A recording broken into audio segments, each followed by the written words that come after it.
Hey guys, in this video I want to show you how to connect 18 birdies on your Apple Watch. If you find this video helpful, please consider to like this video and subscribe to my channel. In saying that, let's just jump straight into the video. So say step number one, install the watch app. So open the watch app on your iPhone and scroll to see if 18 birdies is installed under installed on Apple Watch. If not, find it in the available apps section and tap install. Step 2, connect through the 18Birdies app. So open the 18Birdies app on your iPhone, tap the Me tab at the bottom of the page, then tap the three dot menu in the top right. Go to settings and then select connect Apple Watch and follow the setup steps.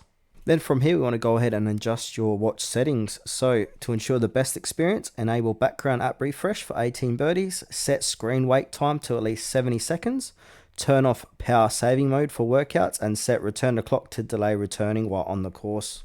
And now from here, if you want to start around on the watch, so open the 18Birds app on your Apple Watch. It should auto detect your nearest course. Then tap start round and choose your settings, which is holes, tees, etc.